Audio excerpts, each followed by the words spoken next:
My name is Sonia. I'm sitting in a large, lit conference room at Global Insight Group, facing a significant moment. Gerard, the CEO, and Lila, the Executive Vice President of Strategy and Integration, are across the table from me. They're here to discuss the acquisition of my company, Horizon Strategies. Lila, with her perfectly coiffed hair and a cold, calculating look in her eyes, starts to speak.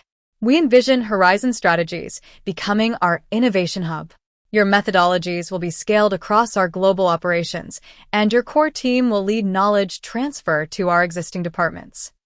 I listen intently, but my mind drifts back to how I got here. I grew up in a small coastal town. My parents were hard-working fishermen. My father was a gruff but kind man who believed in the value of hard work. My mother was gentle and encouraged me to dream big, despite the limited opportunities in our town. I was always fascinated by the business world, even as a child. I worked part-time at the local store after school, observing how the owner managed inventory and interacted with customers. I knew I wanted more, so I worked 3 jobs to put myself through business school. After graduation, I landed a job at Apex Innovations. I quickly rose through the ranks, becoming an executive strategy director. I was in charge of projects across 6 countries, using my analytical mind and empathy for consumer needs to develop successful market expansion strategies. But then, a private equity firm acquired Apex. The new CEO, Ryan, called me into his office one Monday morning. "Sonia, your track record is excellent," he said, twirling his pen. "But we're implementing a new growth model that requires a different leadership style." It was clear that the old boys club was taking over. Within 8 weeks, all 4 female directors, including me, were replaced by men from Ryan's network. Most of them had less experience, but they had the right connections. I received a generous severance package, but it felt more like hush money than a reward for my years of hard work. At first, I was confident. With my experience and results, I thought finding a new job would be easy. But after 80 interviews, I faced the same wall of doubt. One day, I was at an interview with Global Insight Group. The interviewer, Lila, looked at my resume dismissively. "Your resume seems exaggerated," she said. "I doubt you've handled major accounts like these." I felt my chest tighten. 15 years of hard work were being dismissed in an instant. I sat up straighter, the weight of my dwindling bank account pressing down on me. "Every achievement listed is real," I said quietly. "The market expansion strategies I developed are based on in-depth research." Just then, the side door opened, and a man in an expensive suit walked in. It was Ethan, the CEO of one of the fastest-growing tech companies in the country. "It's you," he exclaimed. "The genius who saved our company last year when all the other consultants said our product line was doomed. Your strategy completely turned things around." Lila's mouth fell open slightly. Ethan continued, "We want to triple our investment with your firm. Is she joining your team? Because that would seal the deal right away." After Ethan left, Lila's whole attitude changed. She adjusted her glasses and said, "This is quite unexpected. Ethan is very hard to impress. Tell me more about how you worked with his company." I took a deep breath. "I designed their South American market entry strategy last year. Their previous consultants recommended against expansion due to cultural barriers, but I identified specific regional opportunities they'd missed." Lila nodded enthusiastically, as if she hadn't spent the previous 25 minutes questioning my capabilities. "Fascinating. And the results?" 42% growth in their first 2 quarters, far exceeding the initial projections, I replied. Lila scribbled some notes. "We should speed up your application. Given your experience, we might consider you for our senior director position. The compensation would be very generous." The sudden shift from contempt to courtship made me dizzy. Just moments ago, she had practically called me a liar. "The position requires someone with authority," she continued, seemingly oblivious to the irony. As she outlined the next steps, I thought back to my time at Apex. I realized that I didn't want to work in another company where my value was determined by someone else's validation. That weekend, I met my former colleague, Maya, at our usual coffee shop. Maya was 58 years old, with a wealth of experience in business intelligence. She was full of energy and had a knack for seeing opportunities others missed. "I've been consulting with 3 former Apex clients," she said. They all ask the same question: why isn't there a firm that combines data intelligence with cultural insight? The big firms have the numbers but lack the human touch. I nodded, remembering how often our recommendations at Apex had been challenged by executives who only cared about spreadsheets. Maya leaned forward. "What if we created that firm?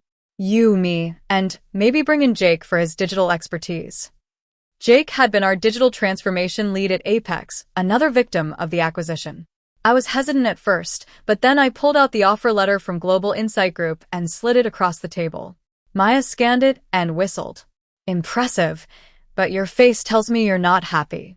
I told her about the interview, how Lila had doubted my experience until Ethan showed up.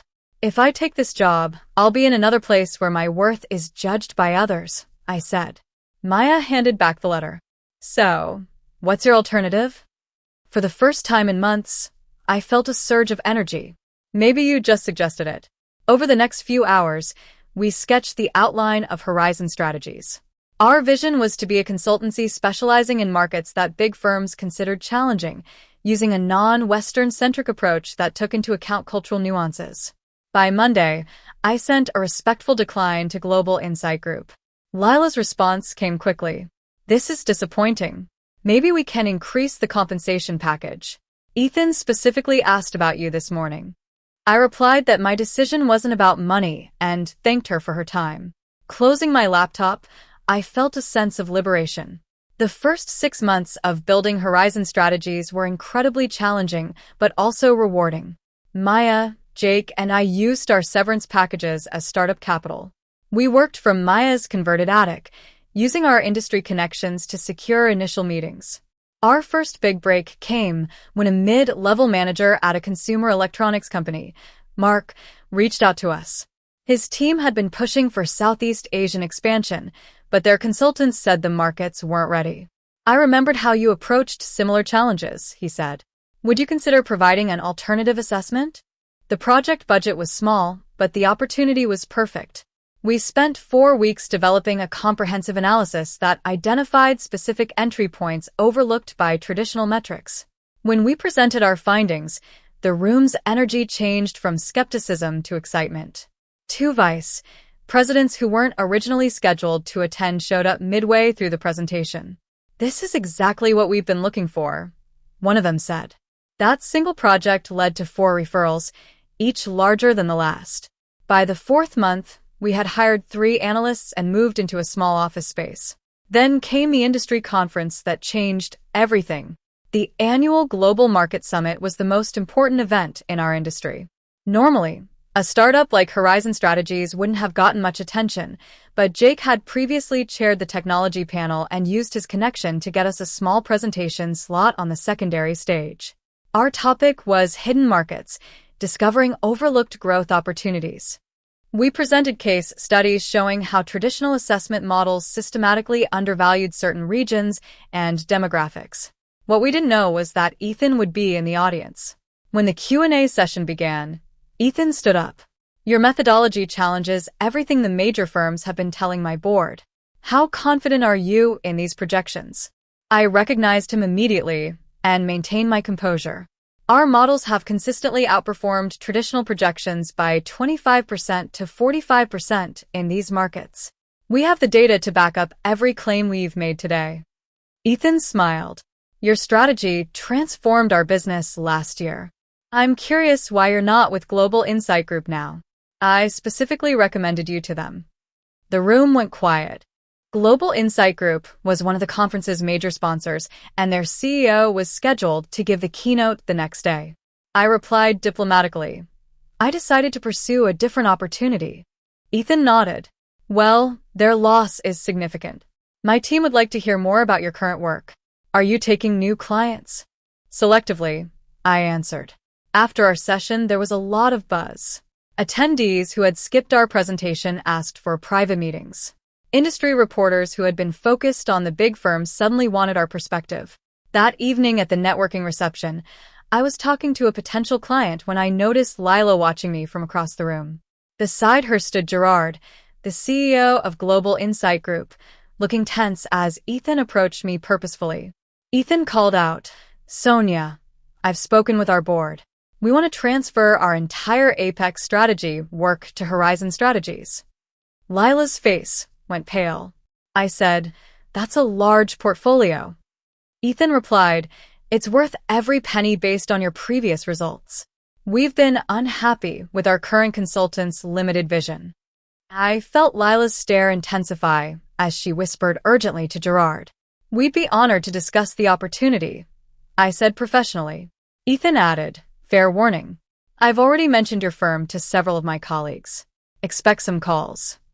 As Ethan walked away, Gerard and Lila immediately intercepted him. Their conversation looked tense, with Ethan shaking his head several times. Later that evening, Gerard approached me at the bar. "Sonia, isn't it? Gerard Walsh, CEO of Global Insight Group. I understand there was some confusion during your interview process with us." I replied evenly, "No confusion. Your talent officer made her judgment clear until Ethan changed her mind." Gerard winced slightly. "Sometimes our processes don't identify exceptional talent properly. I'd like to apologize and see if there's still a fit between your expertise and our organization." I looked him in the eye. "That's kind of you, but Horizon Strategies is my focus now." Gerard suggested a strategic partnership, but before I could respond, Maya appeared at my side. "Sorry to interrupt, but our next appointment has arrived." There was no such appointment, but her timing was perfect. The conference was a turning point for Horizon Strategies. Within 3 months, we had secured contracts with 8 major clients, including Ethan's company. Our team grew to 20 people, each bringing unique perspectives and experiences. 13 months after founding Horizon Strategies, Jake burst into my office, waving his tablet. "You need to see this," he said.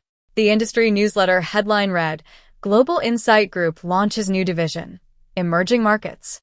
The article detailed how Global Insight Group was creating a specialized unit focused on undervalued international markets with unique cultural considerations, using almost the same language as our marketing materials. "They're copying our entire model," Jake said, crossing his arms. I skimmed the article and asked, "Guess who's leading the division?" "Who?" Jake asked. "Lila," I replied. Jake's eyes widened. "The same woman who doubted your experience?" "Exactly," I said. Later that day, Maya discovered that Global Insight Group had scheduled meetings with 3 of our biggest clients, offering similar services at 35% lower rates. "They can afford to operate at a loss to capture market share," she reported. I leaned back in my chair and thought about our options. They can copy our approach and lower their prices, but they can't replicate our team or our way of thinking. Let's speed up the development of our assessment framework. The framework Maya and I had been working on was our most innovative creation. It was a talent assessment model that identified overlooked potential in job candidates by evaluating skills through scenario-based challenges rather than traditional credentials. Maya cautioned, "It's still in beta. Then we'll refine it faster. This isn't just about business anymore. It's about proving our philosophy works," I said. Over the next 3 weeks, we worked tirelessly to perfect the framework. When we finally tested it with a client's hiring team, the results were beyond our expectations. The system identified exceptional candidates who had been filtered out by conventional screening methods. Our client, the innovation director at a technology company, was amazed. These candidates would never have made it through our initial screening. Their backgrounds don't fit our usual pattern. "That's the point," I explained. "Excellence doesn't follow a single pattern." Word spread quickly. While Global Insight Group focused on copying our market analysis approach, we shifted the conversation. Instead of just helping companies find overlooked markets, we now help them find overlooked talent to develop those markets. 2 months later, we received an email from Derek, Global Insight Group's Director of Client Services, requesting a meeting. Curious about their intentions, I agreed. Derek arrived on time, looking uncomfortable. After some small talk, he got to the point. Global Insight Group would like to discuss the possibility of acquiring Horizon Strategies. Our board believes there could be significant synergies between our organizations. I kept my expression neutral. That's an interesting proposal. What prompted this interest? Your growth has been remarkable, he replied. Your methodologies, especially your talent assessment framework, have attracted a lot of attention in the industry. The same methodologies we're currently trying to duplicate. I asked, who proposed this acquisition? He avoided my gaze and said, it was a board-level decision. Gerard Walsh is personally interested in discussing terms with you. I nodded slowly. Please tell Gerard I'm open to a conversation. But I'd like the initial meeting to include whoever will oversee the integration if the acquisition goes through. Derek said, that would be Lila. She's now our Executive Vice President of Strategy and Integration. I smiled. Perfect. Please set up the meeting as soon as possible. After Derek left, Jake and Maya bombarded me with questions. Are you really considering selling to them? Jake asked incredulously. I replied, I'm considering hearing what they have to say. Maya studied my expression. You have something in mind? I just said, let's just say I'm curious about how Lila will handle this meeting. The meeting was scheduled for the following Thursday at Global Insight Group's headquarters. I arrived 15 minutes early, accompanied by Maya and our legal counsel, Lily. The receptionist led us to a large conference room where Gerard greeted us warmly, and Lila stood slightly behind him, her smile not reaching her eyes. Gerard said, Sonia, it's great to see you again. Thank you for considering our proposal. I replied, thank you for your interest in Horizon Strategies. I believe you know Maya, my co-founder and chief intelligence officer, and this is Lily, our general counsel. After introductions, we sat around the table. I noticed Lila had positioned herself directly across from me. Before we started, I said, I'd like to understand Global Insight Group's vision for Horizon Strategies after the acquisition, especially how you see our methodologies and team integrating with your existing structure. Gerard nodded to Lila, who straightened her posture and said, we envision Horizon Strategies becoming our innovation hub. Your methodologies will be scaled across our global operations, and your core team will lead knowledge transfer to our existing departments. Your talent assessment framework is an interesting initiative, but we'll need to align it with our established recruitment parameters to ensure quality. I asked, could you explain what you mean by quality?